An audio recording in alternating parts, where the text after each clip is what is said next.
देखिए, पाकिस्तान की हालत इस वक्त ऐसी है कि वो ब्लंडर पर ब्लंडर किए जा रहा है। इधर नरेंद्र मोदी अपनी तैयारी किए बैठे हैं, उधर मुनीर हड़बड़ाहट में ऐसे ऐसे कांड कर रहा है कि पाकिस्तान एक तरफ से नहीं दोनों तरफ से फंसता जा रहा है। अब इधर नरेंद्र मोदी पाकिस्तान को नहीं छोड़ने का मूड बनाए बैठे हैं, उधर अफगानिस्तान को फिर से छेड़कर मुनीर ने जो गलती की है उसका भी अंजाम पाकिस्तान को भुगतना होगा। पाकिस्तान के साथ ये सब क्या हो रहा है उसके बारे में आगे बताऊंगा, लेकिन पहले आधी रात पाकिस्तान ने किया क्या है उसकी एक झलक देखिए।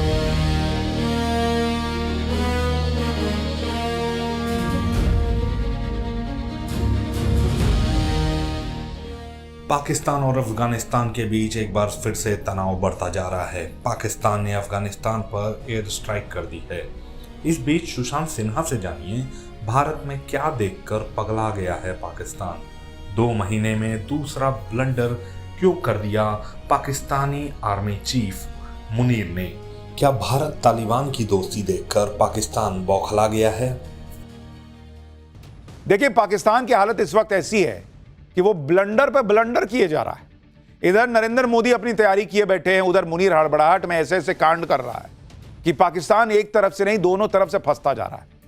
मुनीर ने अब जो नया कांड किया है उसके बारे में आपको बताऊंगा, क्योंकि आधी रात वाले इस कांड के बाद पाकिस्तान की चीचा लेदर होनी तय है। पाकिस्तान में धमाके पर धमाके होते जा रहे हैं और इन धमाकों के बीच मुनीर ने अफगानिस्तान को फिर से छेड़ दिया, पिन मार दिया। अब इधर नरेंद्र मोदी पाकिस्तान को नहीं छोड़ने का मूड बनाए बैठे हैं, उधर अफगानिस्तान को फिर से छेड़कर मुनीर ने जो गलती की है उसका भी अंजाम पाकिस्तान को भुगतना होगा। पाकिस्तान के साथ ये सब क्या हो रहा है उसके बारे में आगे बताऊंगा, लेकिन पहले आधी रात पाकिस्तान ने किया क्या है उसकी एक झलक देखिए।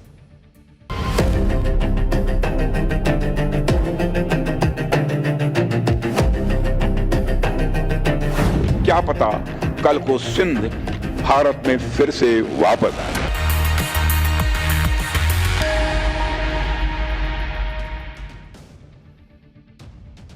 पाकिस्तान के साथ इस वक्त ऐसा हो रहा है कि इधर नरेंद्र मोदी की टीम पीओके से आगे बढ़कर सिंध की बातें करने लगी, तो उधर वो पैनिक में है।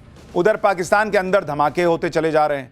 अब देखिए, तालिबान के हाथों हो रही पिटाई और पाकिस्तान के अंदर घुसकर टीटीपी के लड़ाकों के नॉनस्टॉप हमलों से मुनीर पहले ही सदमे में और अपनी इज्जत बचाने के लिए अफगानिस्तान पर हमले करवा रहा है।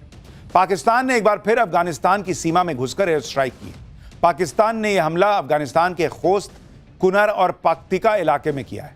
तालिबान ने इन हमलों में 9 बच्चों समेत 10 निर्दोष नागरिकों के मारे जाने का दावा किया है।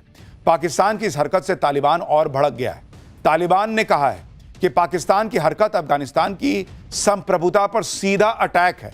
यह हमला अंतर्राष्ट्रीय नियमों का उल्लंघन है। इस तरह के हमले पाकिस्तान के सैन्य शासन की विफलताओं को उजागर कर रहे हैं। आगे तालिबान ने कहा कि उसे अपने एयर स्पेस और अपने लोगों की रक्षा करने का पूरा अधिकार है और वो सही समय पर पाकिस्तान को उचित और करारा जवाब देगा। यानी पाकिस्तान ने अफगानिस्तान पर जो एयर स्ट्राइक की है उसकी कहानी यहीं खत्म नहीं होगी, क्योंकि ना तो तालिबान पाकिस्तान को छोड़ेगा और ना ही तहरीके तालिबान पाकिस्तान, जिसकी चर्चा पाकिस्तान के मीडिया में भी तेजी से हो रही है। पाकिस्तान के अफगानिस्तान पर हमले को मुनीर की बौखलाहट क्यों माना जा रहा है, इसे समझना ज्यादा मुश्किल नहीं है। दरअसल कल ही पाकिस्तान के पेशावर में एफसी यानी फ्रंटियर कांस्टेबलरी का हेडक्वार्टर आत्मघाती हमले से दहल गया था। इस हमले में 3 पाकिस्तानी कमांडो और 3 हमलावर मारे गए। एफसी को पाकिस्तान की सिविल मिलिट्री फोर्स माना जाता है, जिसका हेडक्वार्टर पेशावर में एक भीड़ भाड़ वाले इलाके में मिलिट्री कंटोनमेंट के करीब है। इसी एफसी के मुख्यालय पर पहुंचे 2 आत्मघाती हमलावरों ने ब्लास्ट कर खुद को उड़ा लिया और उनके साथ आए हमलावर मुख्यालय के अंदर घुस गए। हमले का जो सीसीटीवी फुटेज सामने आया है उसमें दिख रहा है कि कैसे एफसी के हेडक्वार्टर के ठीक बाहर सुसाइड बॉम्बर खुद को उड़ा लेता है। पाकिस्तान ने इस हमले के लिए टीटीपी यानी तहरीके तालिबान पाकिस्तान के लड़ाकों को जिम्मेदार बताया और बीती रात अफगानिस्तान पर हमला कर दिया। अब यह भी देखिए कि पाकिस्तान ने ऐसे वक्त में अफगानिस्तान पर स्ट्राइक की है जिसने साबित कर दिया है कि भारत और अफगानिस्तान की गहरी दोस्ती उसके गले से नीचे नहीं उतर रही।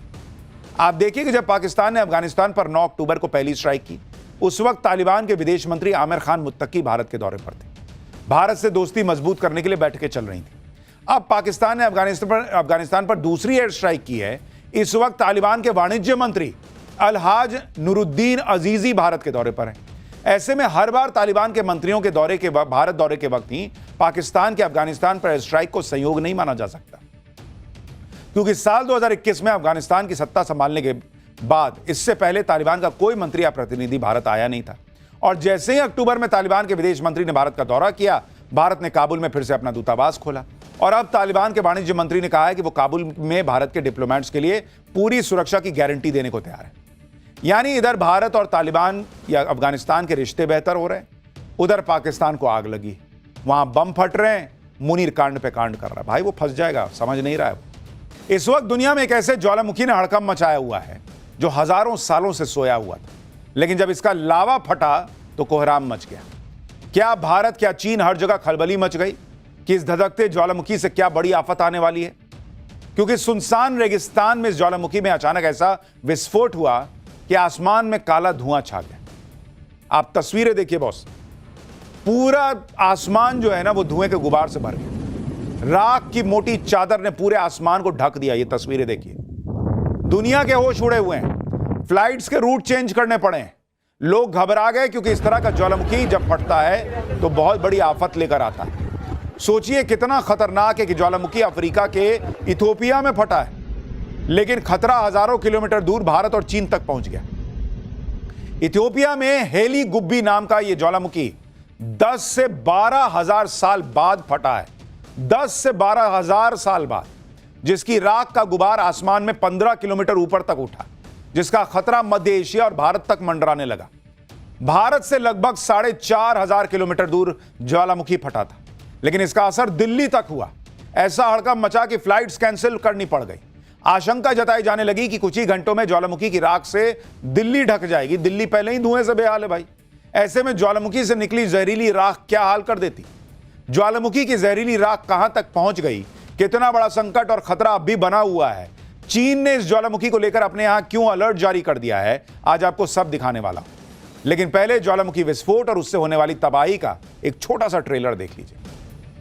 भारत और चीन तक जिस खतरे की चर्चा है उसे आप इस तरह से समझिए कि अफ्रीकी देश इथियोपिया में 23 नवंबर को धरती के भीतर बहुत जबरदस्त विस्फोट हुआ। लगभग 12,000 साल से सोया हुआ हेली गुब्बी ज्वालामुखी अचानक फट पड़ा। इस विस्फोट से निकलने वाली राख और सल्फर डाइऑक्साइड ने कुछ ही देर में पूरे आसमान पर कब्जा कर लिया। राख का गुबार 15 किलोमीटर ऊपर तक उठा, यानी एवरेस्ट से भी 2 गुना ऊंचा। ज्वालामुखी से उठे धुएं के गुबार को कई किलोमीटर दूर से ही देखा जा सकता था। जिस इलाके में ज्वालामुखी फटा वहां से कई किलोमीटर दूर के इलाके में हड़कंप मच गया। हर कोई ज्वालामुखी से उठे धुएं को देखकर हैरान था।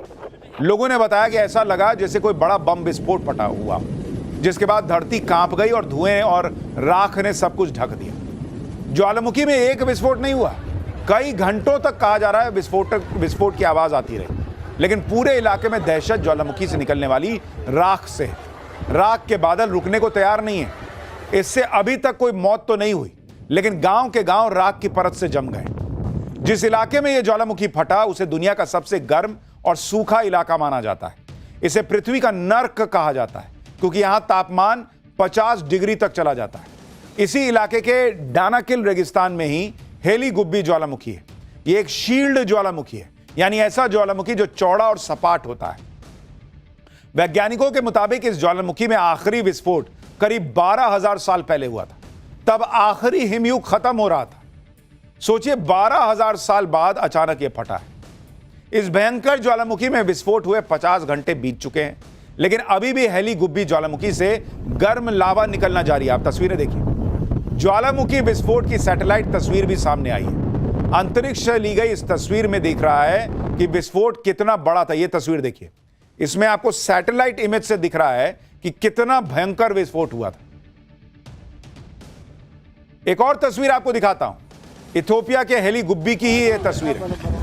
बताया जा रहा है कि जनवरी में ही संकेत मिलने लगे थे कि धरती के नीचे कुछ तो चल रहा है, क्योंकि धरती से गर्म गैसें बाहर आने लगी थी। भारत से अफ्रीका हजारों किलोमीटर दूर है, लेकिन वहां फटे ज्वालामुखी का असर कैसे भारत तक पहुंचने की आशंका जताई गई उसे वो समझिए। इथियोपिया के हेली गुब्बी ज्वालामुखी में 23 नवंबर को सुबह करीब 7 बजे विस्फोट हुआ।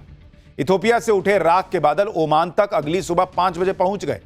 इसके बाद आशंका जताई जाने लगी कि राख के बादल 24 नवंबर को रात 11 बजे तक दिल्ली पहुंच जाएंगे। दिल्ली से इथियोपिया के हेली गुब्बी ज्वालामुखी की दूरी करीब 4,500 किलोमीटर है और 130 किलोमीटर की रफ्तार से बढ़ रहा राख का गुबार 40 घंटे में दिल्ली पहुंचने वाला था। ऐसे में जो दिल्ली ऑलरेडी स्मॉग से घिरी हुई है, वहां लोगों के फेफड़ों पर क्या असर पड़ेगा इसको लेकर चिंता होने लगी, क्योंकि दिल्ली पर ऐसे ही खतरा नहीं बताया जा रहा था। इथियोपिया में ज्वालामुखी विस्फोट के बाद भारत के जयपुर से आई तस्वीर देखिए। इस तस्वीर में एक रिजॉर्ट के ऊपर राख के बादलों की वजह से आई धुंध देखी जा सकती है। जयपुर की तस्वीर है बॉस, जहां पूरा राख की धुंध दिख रही है, राख की वजह से धुंध। ज्वालामुखी से उठे जहरीले बादलों का रुख दिल्ली की तरफ था। ऐसे में एहतियातन कदम भी उठाए गए। भारत में ज्वालामुखी की राख का सबसे पहला असर हवाई यात्रा पर पड़ने वाला था। ऐसे में 24 और 25 नवंबर को कई एयरलाइंस ने अपना शेड्यूल चेंज किया। राख के खतरे के चलते 7 इंटरनेशनल फ्लाइट को कैंसिल किया गया, जबकि 12 इंटरनेशनल उड़ानों के समय में बदलाव कर दिया गया। कैसे दिल्ली की तरफ खतरा बढ़ रहा था, अब आपको वो बताता हूं। मौसम विभाग के मुताबिक 24 नवंबर की रात 9 बजे ज्वालामुखी के राख का बादल भारत में इंटर हो गया। राख का गुबार जयपुर और आसपास के इलाकों तक पहुंचा। इसके बाद राख की पतली परत हरियाणा के आसमान तक पहुंची। आशंका थी कि राख के बादल 1 घंटे बाद दिल्ली पहुंच जाएंगे। मौसम विभाग ने जो अगली सैटेलाइट तस्वीर जारी की वो रात 1 बजे की थी। 4 घंटे के बाद राख का बादल दिल्ली एनसीआर के ऊपर दिखाई दिया। हरियाणा और उत्तर प्रदेश के भी कुछ इलाकों पर राख का गुबार दिखा। बताया गया कि राख का बादल हिमालय की तरफ बढ़ रहा है। सुबह 11 बजे दिल्ली के लिए कुछ राहत वाली तस्वीर सामने आई। दिल्ली का आसमान साफ दिखा। राख के बादल छट चुके थे और राख के बादल उत्तरी भारत से चीन की तरफ बढ़ गए। ज्वालामुखी की खतरनाक राख का बादल भारत के ऊपर से तो गुजर गया, लेकिन इसके बड़े असर से भारत बच गया। इसलिए क्योंकि ज्वालामुखी की राख जमीन पर भी गिर सकती थी, लेकिन जब राख इतनी ऊंचाई पर जाती है तो हवा में कैद हो जाती है। हेली गुब्बी ज्वालामुखी की राख भी सब ट्रॉपिकल जेट स्ट्रीम में पहुंच गई थी। जेट स्ट्रीम 15 से 25 किलोमीटर ऊंचाई पर बहने वाली हवाएं होती हैं जो 100 से 200 किलोमीटर की रफ्तार से चलती हैं। जेट स्ट्रीम पश्चिम से पूर्व की ओर बहती है और हेली गुब्बी की राख इसी के साथ पैसिफिक की तरफ बढ़ गई। ज्वालामुखी का फटना कितना खतरनाक होता है यह आप इस बात से समझिए कि कुछ साल पहले अमेरिका के पास ग्वाटेमाला में जब ज्वालामुखी फटा था तो सैकड़ों लोगों की जान चली गई। 2018 में इस ज्वालामुखी में अचानक शक्तिशाली विस्फोट हो गया था, जिसके बाद लोगों को भागने तक का मौका नहीं मिला था। यह विस्फोट राख, लावा और गर्म गैसों से भरा हुआ था, जिसके कारण कम से कम 201 लोगों की मौत हुई थी। आप तस्वीरें देखिए, ये जून 2018 की तस्वीरें, भयानक। 260 लोग तो लापता हो गए थे बॉस। देश और दुनिया की ऐसी तमाम खबरों के लिए आप देखते रहिए टाइम्स नाउ नव भारत।